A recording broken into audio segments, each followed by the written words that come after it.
proper name for that is the cromlech. Yeah. That's Irish for portal tomb. Well, I think it's come from the Gaelic. It's the same kind of thing, dotted right over Cornwall and Wales. Hey, so that's a fascinating story now. Jesse Watson. Now then, I'm on Kilclooney Moor, on my way to a whacking great dolmen. Most impressive I've been to yet. I'm just about 10 miles from Donegal.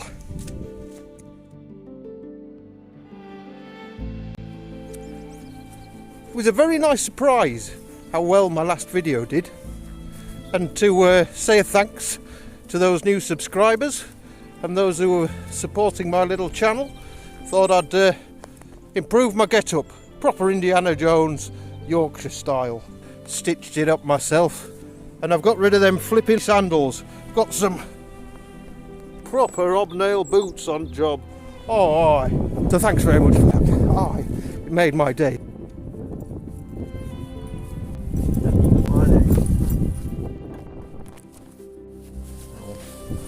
How'd you have on?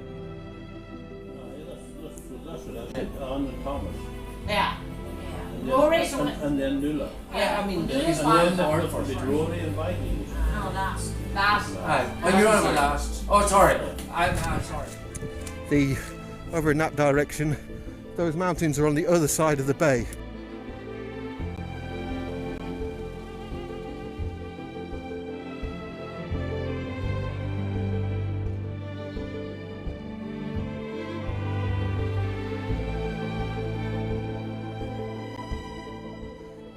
It's granite stone here, and there's granite stone jutting out of the moor all over the place. There's a lot of mounds with bits of granite boulders sticking out, and I've no doubt some of them probably are undiscovered tombs or dolmens or whatever, with the mound still intact around them. We're just walking up to it now.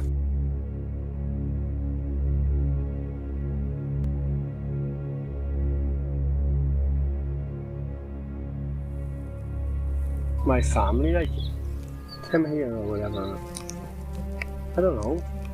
Like, this all belonged to two brothers way back generations ago. And nobody can go back further than that. And they were all they're all relations of mine.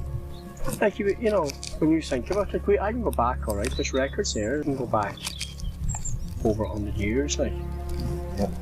Jesus, nobody can go back. Around here, nobody can go back any further really than that, because the census was all burnt in the fire in Dublin, remember? And it wasn't in Dublin, it was. The big fire and burnt all the records. Ah, right. So, you know, you're lucky if you're fit to go back. You know, say 18s or whatever, I don't know. Right.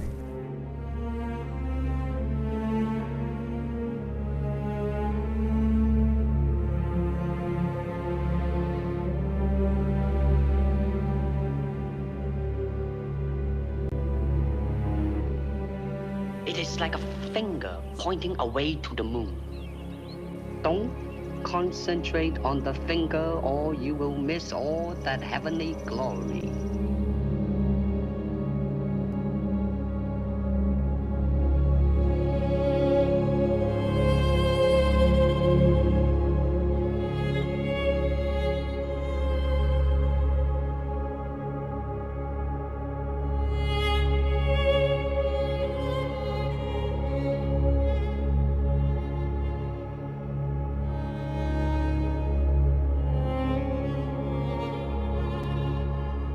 And then I learned another thing down here one day. This woman was up in it, and she says to me, when you go up there now looking at, there's a stone there with a bite out of the stone. At the very front of it, there's a corner of it. And she says, do you know what that there's for? And I says, no. She says, way back when they put up them dolmens, people that are buried in there, it was an escape route for their, or not an escape, it was a route for their souls or whatever to come out. It's not their soul, their spirit, when they were buried. And that's what that square is for.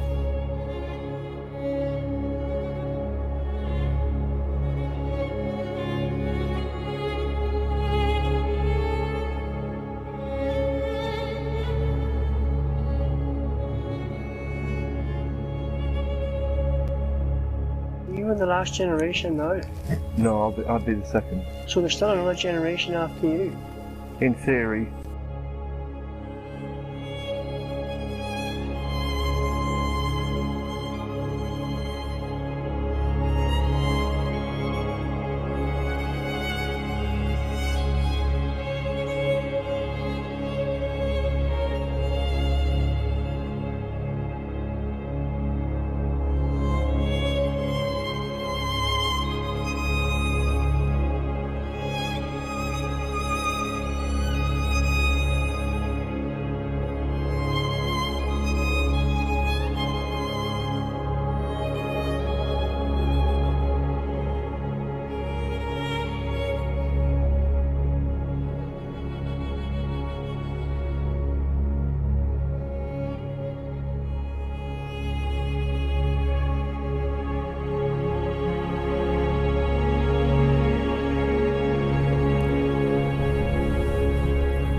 I did, but I think it's far nicer. Like, you know, some you might get one and go complaining about the sheep, but that's part of it.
So you're not going to kind of settle down right somewhere?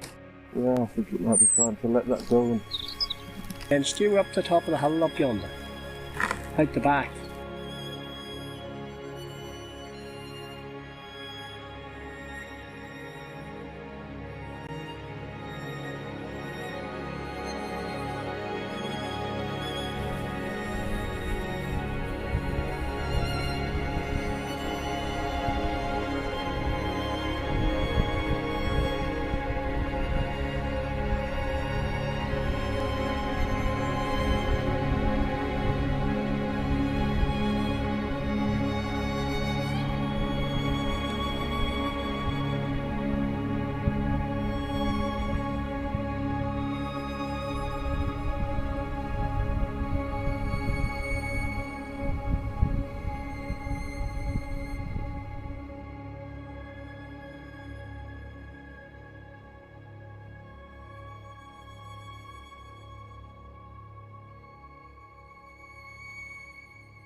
Just wave goodbye to an Irish traveller here in Ardra, the grandnephew of John Doherty, who's a bit of a local legend, a fiddler.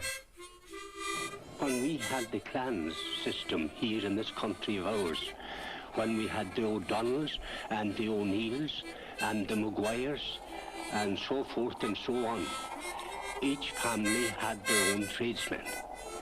Not alone had they their tradesmen, they had their storytellers, they had their poets, and men of literature. And, as I say, they had their tinsmiths and their blacksmiths too.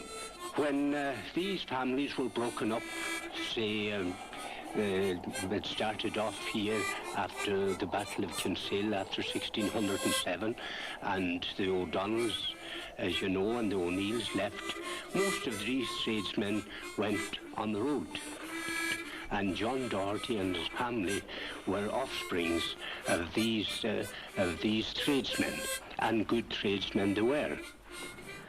Well then, there were a class of people, and you know, they were too but highly sprung to begin to do, you know, very rough labour, and they went in more for music and trade.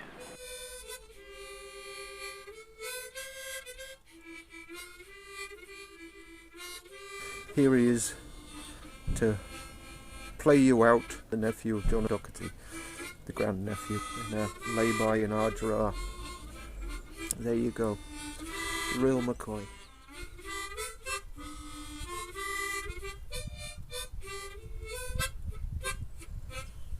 How's that, Gus? That's years of people tell you, but but playing music, and I can do the accordion as well. People often say to me, what's the best instrument that you're the best at? Well, I have to say, I love the accordion now and all, but the mouth organ is the best. Because it's simple. I made many the pound when I was young for that, because it was it was hard to play, but it's easy to buy, and you could buy them for £1 you know. And you still, that one I bought that's now €25. So people say how long does it take to play it? It takes years to learn to play it. It has to, you know, some people learn them quicker, so we're singing it, other people could be at it for 12 months before they get the hang of it, you know. So here's another lovely one that goes, I guess, as you're up now. It's called The Homes of Donegal. We'll just do a few quick ones first, just 2 or 3. This is what you call real skill. There's very few can do it in this unless they have real skill, so just go to this.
Thanks for watching.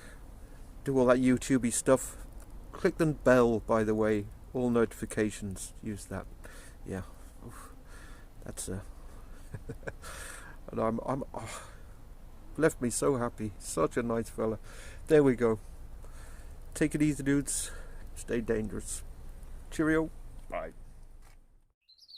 Tell me this before you go. Were you here a couple of days ago? Yeah. Is there locks on the side of the van? Yeah. Jesus Christ. Oh, it's amazing that. You see, you know yourself when you come into a strange place. You call the garden? No, I didn't call him. I never did this. But I can tell the people around here, Jesus Christ, this man's from Yorkshire.